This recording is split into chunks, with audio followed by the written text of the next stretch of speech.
to the next symposium, Adrenal Symposium, and it's my greatest privilege to welcome Dr. Jaiprakash P. and Dr. Justin Isho Sam for chairing the session. Over to you, sir.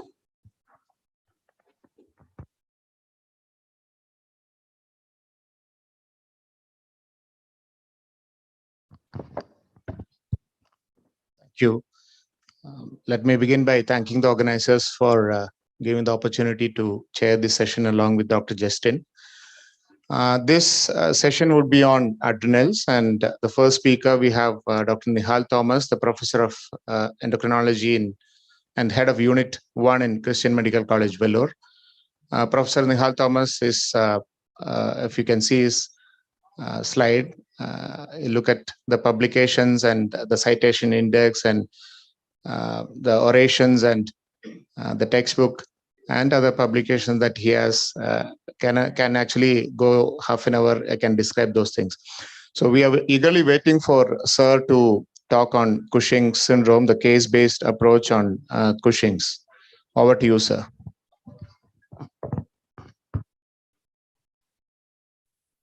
Thank you so much, and thanks for that introduction. I'd like to thank the organizers of Endocon for giving me this opportunity to speak, and it's been wonderful listening to the preceding speakers as well, and I'm certain that this is an extremely rewarding conference for practitioners in particular.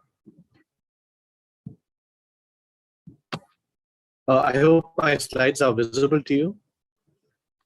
Yes, sir, it's visible. Yeah, sure. Thank you so much. So way back in 1932, Harvey Cushing, a neurosurgeon, described a syndrome in a patient with a pituitary tumor. And this particular disorder has been one of challenging perspective, both for the physician and subsequently for the endocrinologist as well. We need to know about the amazing presentations that this might come with and how we tackle each of these situations. So I shall cover several aspects of this disorder, which indeed keeps us blushing, and we need to really know how to approach it. I shall talk about these various aspects, the atypia of presentation that they may have, how to approach a patient when they have this problem for the diagnosis, the problem with opportunistic infections, false localizations, the size of a tumor may not matter, how occult disease may present, how we may need to indulge in medical treatment for many cases, and some patients with delayed and secondary presentations.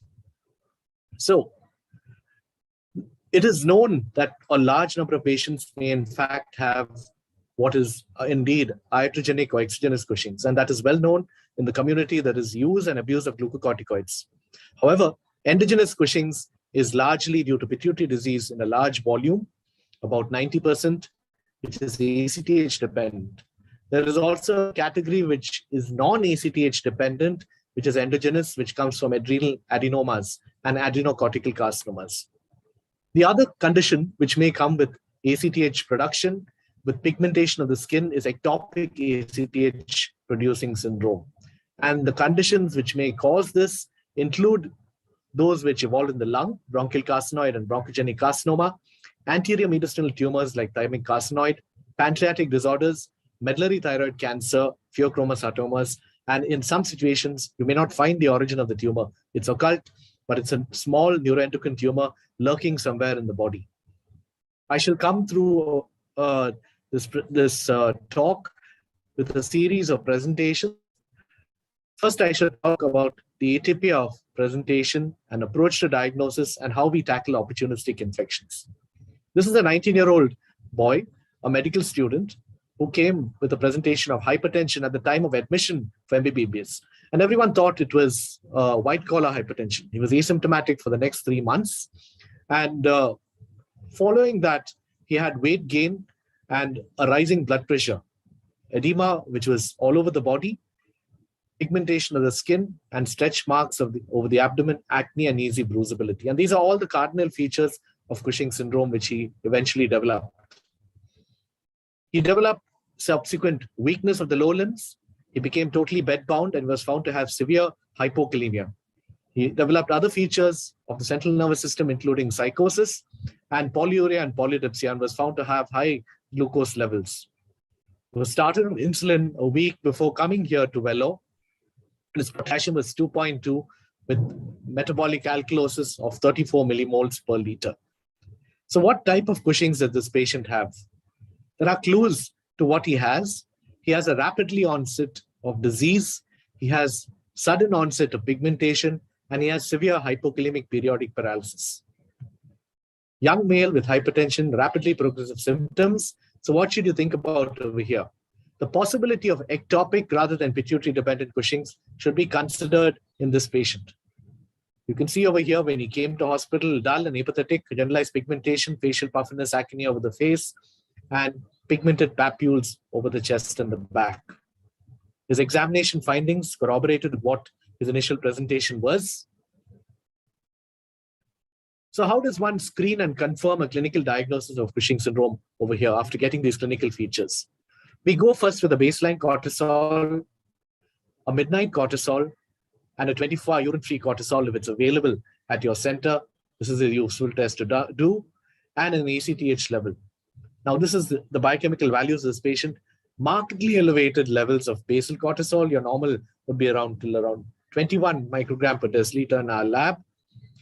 Post-low dose dexamethasone suppression, which is all elevated, and even the post-high dose dexamethasone suppression is not elevated. Now, is not suppressed. Now, if you have a non-suppressible high dose dexamethasone suppression, it means ectopic ACTH producing syndrome. If the high dose dexamethasone had suppressed it, you would have thought of a pituitary dependent disease. Now, the urine-free cortisol levels in our lab are up to around 140 in a 24 hours collection in a normal situation. But here the levels are absolutely mammoth, in the levels of several thousands. And the ACTH levels are also more than the cutoff points of around 20 picogram per deciliter, which is essentially markedly elevated again. So these all suggest this is a possibility of ectopic ACTH producing tumor. Patient had already had an MRI outside because the commonest thought was that of a pituitary disease by the local endocrinologist. And subsequently, you can see over here that the pituitary gland is hyperplastic and enlarged. There is no discrete lesion. It's a diffuse enlargement of the pituitary gland. And basically, when you have a gland which is almost spherical, as you can see over here, it indicates that this is more of a diffuse hyperplasia rather than a typical well-localized lesion. The abdomen showed bilateral adrenal enlargement. You can see the adrenals here, which are extremely thick. What is the size of a normal adrenal gland? Well, there's an Indian study which has actually been done at our center, which tells you that normally the mean thickness on the right side is less than a centimeter, about 7 millimeters on the right side, and a slightly larger, about 8 millimeters on the left side. And they're usually larger in females than in males than in females. So you can see over here that this is much larger than what has been described in literature, bilateral adrenal hyperplasia. And this is a CT of the thorax, which has also been done. There is a mass in the anterior mediastinum. What could that be? In the lung, you should think of bronchial carcinoid, bronchogenic carcinoma, and thymoma. This is clearly in the anterior mediastinum, so it could very well be a thymoma. And the Dotanox scan over here, an isotope scan, along with dotatate scans, can be used for localizing these lesions and giving a functional imaging of the lesion itself. So here we can see an anterior mediastinal soft tissue mass. The patient underwent a thoracotomy and a sternotomy, and a total thymectomy was performed. And the thymus was indeed found adherent to the innominate vein. So more than what the isotope scan showed, there was an extensive spread of the tumor locally. And subsequently, he had persistence of Cushing's syndrome. It did not resolve. So it tells you that even a small residue of tumor can actually produce a large volume of ACTH. The Cushing's, therefore, this patient required a bilateral adrenal acne. And this is what we resolve to in patients who have persistent disease, wherein particularly you have malignancies or tumors which cannot be fully removed. So the Cushing's resolved, but we need to follow up this patient. And this is what he had after a week after surgery. We saw some infiltrates on the lung, indicating that he was becoming ill. He had developed high-grade fever and tachypnea. So we thought of a possibility of a respiratory infection. Now, in patients after Cushing's, despite the cortisol levels having dropped after the adrenalectomy, you should think of a possibility of a pyogenic pneumonia. The other things which happen in cases wherein the glucocorticoid levels are actually elevated, and even after removing the adrenals, you should think about nocardia, pneumocystis carinii, and of course, tuberculosis should also be considered. So we started on meropenem, which covers for both pneumocystis carinii and covers particularly for nocardia. And we also started on sulfamethoxazole trimethoprim, which is useful for handling both these organisms, nocardia and pneumocystis carinii. So the patient had intensive phase of 3 drugs for 6 weeks, followed by Septran DS, continued for a year.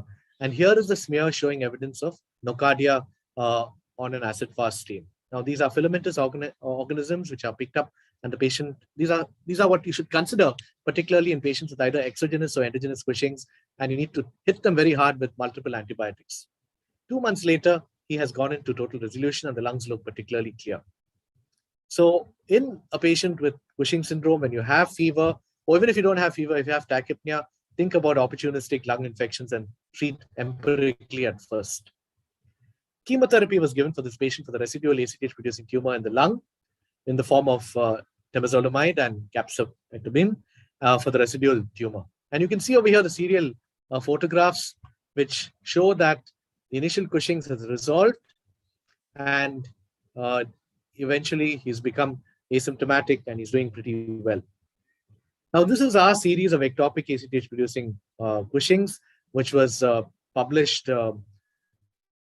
We compared the features of ectopic ACTH with pituitary Cushing's. And what we found was quite striking, the differences between the two disorders. Central obesity was generally not common in patients with ectopic ACTH-producing Cushing's.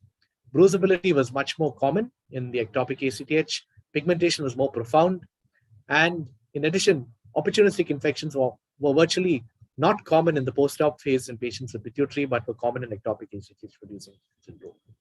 What was really striking was the biochemical features, and there's virtually no overlap. Patients with ectopic had very high ACTH levels, extremely high midnight cortisol levels, and the urine-free cortisol levels was absolutely discriminatory against those of pituitary origin in terms of their Cushing syndrome.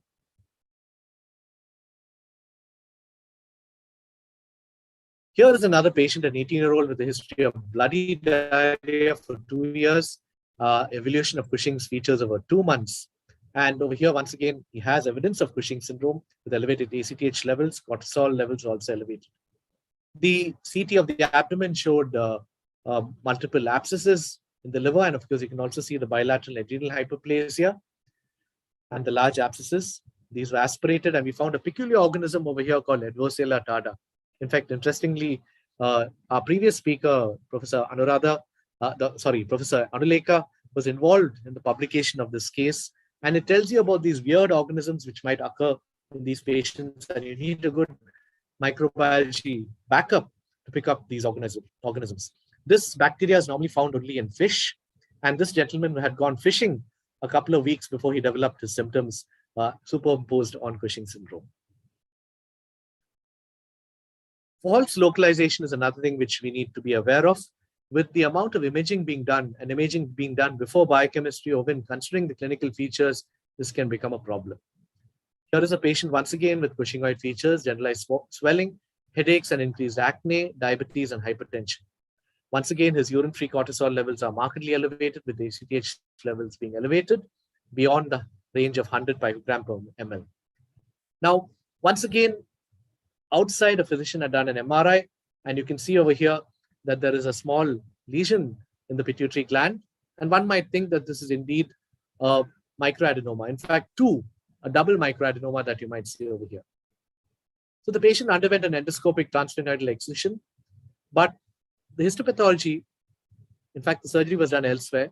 And when he came to us with persistent disease, we reviewed the histopathology and we found that it was normal pituitary tumor and not suggestive of an ACTH presenting tumor. So he underwent a second endoscopic transsphenoidal surgery and to remove the right side of the gland, and this showed nodular hyperplasia on that side. Now, when you have hyperplasia, it means that the pituitary gland, the ACTH producing cells are increasing in their numbers, and overall their size, but there is no definite tumor. It is hyperplasia. And hyperplasia means there's an exogenous stimulus. Somewhere else in the body is something being produced, like say CRH is being produced by another tumor and stimulating the pituitary gland. So we investigated and we did a Dept scan. And this is the CT scan, which shows a lesion in the lung. And the Dept also shows an AVID functional scan, which shows a small lesion which is lighting up in the lung. This patient was offered surgery. Now, he said, I wanted a guarantee for cure. Now, that's something which we could never do, because sometimes even the functional scan may show show less than what the actual tumor is when the thoracic surgeon goes in to operate. So you underwent a bilateral retroperitoneal adrenalectomy as primary tumor because he wanted eradication of Cushing'S, and indeed Cushing'S resolved. This is a follow. This is the repeat CT scan showing the lesion, which is pretty much there on the CT scan. Follow-up ACTH levels were high, but the patient was asymptomatic. And the patient is still on follow-up with us with this lesion in the lung. Now, whether it is a benign lesion or a low-grade malignancy, one cannot tell, but he's doing well clinically and has no symptoms, except for a little bit of pigmentation. Now, let me tell you that size does not determine severity or the nature of the neoplasm. Here is a 29-year-old gentleman who came with recurrent acne and facial and lip edema, and he had a wasting of the thigh muscles and high blood pressure for 4 years. These initial episodes were infrequent, occurring once a year and lasting for 7 to 10 months. So he had intermittent or episodic episodes of edema, and this can be, of course, a feature in Cushing'S wherein the ACTH levels in the tumor might get suppressed and then subsequently get produced again. So this is called cyclical disease. And here you can see once again the urine-free cortisol levels are elevated, the ACTH is markedly elevated, and of course with the experience that we had, we thought of an ectopic ACTH producing tumor. Again, outside he had an MRI, and this showed a hypodense lesion. You know, false positives on MRIs in about 10%, and therefore you need to be extremely careful in interpreting these reports. So this patient has a hypodense lesion, and therefore, the physicians outside thought probably Cushing'S, which is pituitary origin. But we thought on re-looking at this is probably a Rathke cleft cyst. Bilateral adrenal hyperplasia again, and the CT of the thorax shows a fairly large thymic mass, about 3 centimeters in size. Now, when the thoracic surgeon went in, and once again, let me tell you, the imaging may show much less than what the subsequent surgical findings are, and it was much larger, and it was infiltrating the vessels around as well, and was stuck to the pericardium. This is the tumor, as you can see over here, which showed staining. You can see the ACTH immunostaining indicating that this is a tumor. You might ask once again that these tumors can also produce both the ACTH and CRH at the same time, and the CRH can go and stimulate the pituitary. So you can have the tumor, and the pituitary may also be enlarged because of ectopic CRH production in addition. So the patient needed chemotherapy and also had this isotope called lutetium, which is given for the dotatate positivity that he had. And he in fact survived for the next 5 years. One of the things I must tell you that in spite of having metastatic disease, malignancy in neuroendocrine tumors, they can pull on for long with adjuvant therapy if required. Coming back to our series and our experience, our common causes for ectopic ACTH were bronchial carcinoid and thymic carcinoid, which indicates that the most common cause for ectopic ACTH producing tumors are indeed above the diaphragm, thymic and bronchial carcinoid in 17 out of the 21 we had in the series. And all thymic carcinomas have local metastasis. Well, most of them have even subsequently when we have looked at them. So always caution your patient and the relatives that the tumor is probably not going to be fully excisable. You may have to give chemo and isotope therapy thereafter. Now we come to medical treatment for Cushing'S, and this is a useful thing that we need to know about. And many patients with Cushing'S can actually pull on for a long time. Yet another patient with Cushing'S with the typical features with pigmentation, ecchymosis, and thin striae. You can see over here that he has hypokalemic alkalosis. This gentleman, I remember very vividly. He came to us about 16 years ago to Vellore, And he had an ACTH level which was more than 300 picogram per deciliter. His imaging that time was totally normal, and we did not have isotope scanning way back in 2005. So we even did venous sampling, and we considered medical treatment, therefore, for the severe disease. In fact, you can see the amount of spirulactone and the amount of potassium that he needed over a 24-hour period. These are the options which are available. And when you think of central disease, these are the options that you can use in the pituitary. When you think of the cortisol being produced, which is stimulated by the ectopic ACTH producing tumor, you can think of drugs which might inhibit the enzymes in the adrenal gland. Ketoconazole is cheap and is still a favorite, and thank goodness it's still available. We have not used much metyrapone because it can cause hypertension and hypokalemic alkalosis itself and is more expensive. So we tried using ketoconazole in him. Unfortunately, he developed hepatitis. So we went for the next option. It's expensive, and this is mitotane, a medication that concentrates in the adrenal gland, OPDDD, which is similar to DDT, which it was used for treating as a pesticide, as a rodenticide for killing rats. And what happened is the rats died of adrenal hemorrhage and failure. And this idea was transpolated towards mitotane, where they found that mitotane indeed causes adrenolysis in human beings. So we use mitotane in him. It's expensive. He could afford it. And he's been on the last 15 years on mitotane 1 gram per day. He's doing extremely well. His cortisols are normal. And we have done subsequent PET scans and DOTA PET scans, and we have found them all negative till now, and he's asymptomatic on medical treatment. And we haven't found the primary. So they can have a very small occult lesion producing large volumes of ACTH. And of course, here the message is medical treatment can help. So metastatic disease was seen in about half our patients with ectopic ACTH producing tumors. We have used ketoconazole in doses from 200 to 1,200. Some become resistant. A small proportion, about 10 to 15%, can develop hepatitis. And when you withdraw the medication, they resolve. But be careful, because hepatitis can even cause hepatic necrosis. We haven't had that unhappy complication in our patients as yet. So they can be used for preoperative Cushing's. When you have very severe Cushing's, you want to reduce the cortisols, prevent postoperative opportunistic infections, improve diaphragmatic muscle function, etc. Bring the cortisols down before surgery by using ketoconazole as well. And mitotane, the doses are much smaller than what you use for treating adenocortical carcinoma. Huge doses which cause a lot of nausea and vomiting. These smaller doses are actually much better tolerated. And of course, I must mention that there are other medications as well. You can use etomidate intravenously when you're treating severe Cushing's, but you need to put them into an intensive care to reduce the cortisol levels prior to surgery.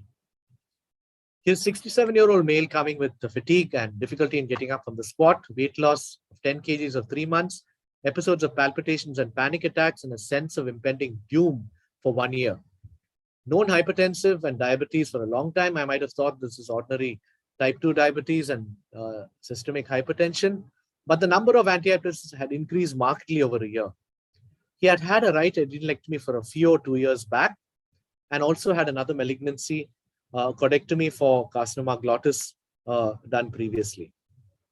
So we can see over here that he had persistent hypertension in spite of multiple medications, and he was developing Cushing's syndrome. These were the values: hypokalemic alkalosis, elevated cortisols, and elevated ACTH levels, marked ACTH levels, and a huge increase in urine-free cortisol levels. So these are the possibilities. Yes, possible ectopic ACTH-dependent Cushing's. Source: recurrent pheochromocytoma with an ACTH production. Why did it happen with the first pheo which was operated? Have the tumors dedifferentiated and started producing ACTH? Newly emergent malignancy. He had a propensity for malignancies. Could it be a new lung or carcinoid? So we did an isotope scan, and a DG PET actually showed a lesion which was lighting up over here. And what this shows is multiple lobulated small discrete enhancing lesions on the right suprarenal gland and a diffusely enlarged enhancing left-sided gland. So this patient had severe disease and was unfit for surgery when he came to us. We considered medical treatment. Mitotane was not available at that time. This was a couple of years ago. And the patient also had elevated hepatic enzymes, so we could not use ketoconazole. We started intravenous etomidate for rapid improvement of cortisol. We also gave alpha-adrenergic blockers, considering that he had a FeO. And under close monitoring, there was an improvement in his blood pressure, and he was taken up for a bilateral adrenalectomy. Unfortunately, at exploration, he was also found to have peritoneal metastasis on laparotomy. And you can see over here that this is indeed a neuroendocrine tumor. Synaptophysin and chromogranin were positive, along with ACTH. So this patient had a FeO which was producing a large amount of ACTH as well. And this is extremely unusual. We have seen perhaps more than 200 pheochromocytomas in our center, but I think we have seen FeOs producing ACTH in only 2 of them. Because of the diffuse spread of the disease, one adrenal was removed, and a further plan was to actually give an isotope called MIBG to ablate the tumor. And he needed etomidate.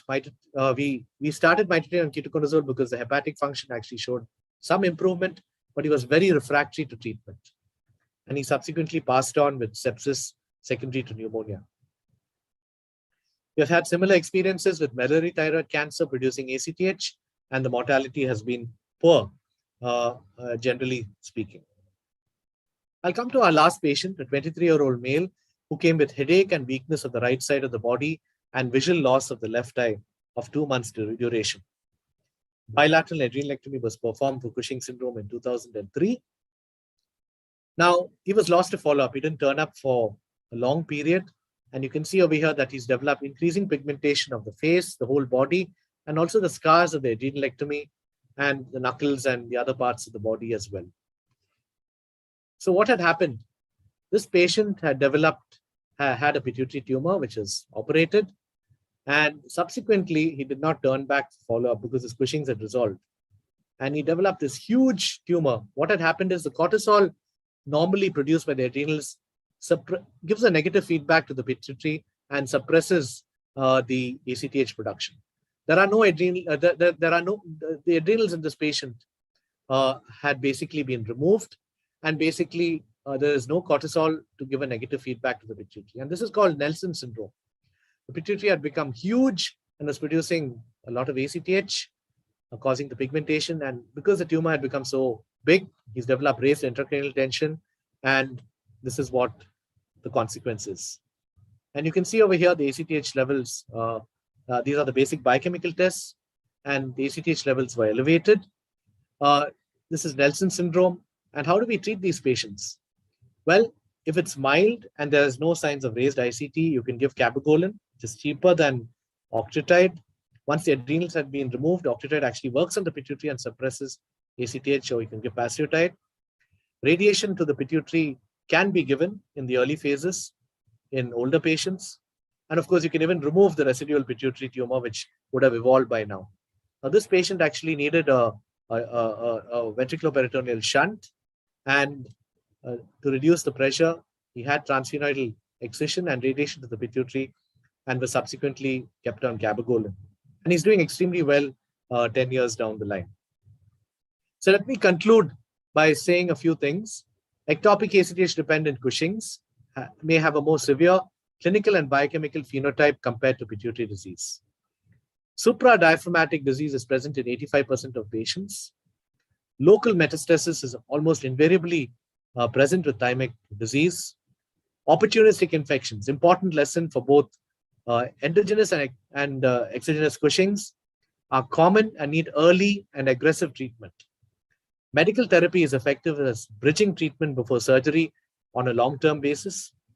Early adrenalectomy preceding definitive primary tumor removal is a frequent option. And constant long-term annual surveillance is required to prevent Nelson syndrome in those who have had an adrenalectomy. Thank you for your patient listening. I'd like to thank a number of faculty residents in our department, the senior faculty who have stayed on with us, the faculty who have been trained with us and working in other institutions, endocrine surgery, nuclear medicine, biochemistry, and radiodiagnosis. It's all teamwork when it comes to the management of Cushing's syndrome. And I'd like to highlight a little book which we have come out with, which may have a number of these cases which might interest you. Thank you so much. Thank you, sir, for that wonderful discussion. You have covered the entire spectrum with illustrated cases, and it was very informative. We'll have a couple of questions. The first question is, do they have markers for CRH in thymic carcinoma in ectopic ACTH? Any biochemical or histopathological markers? This is a big challenge. So CRH immunostaining can be done, but we have explored it because it is such a rare condition. It is not really cost effective, but it can be done if a lab wants to invest in doing immunostaining of the tumor. In fact, we have at times referred overseas, and even Oxford does not do it routinely. There is one center in Australia which does it because they're interested in placental endocrinology.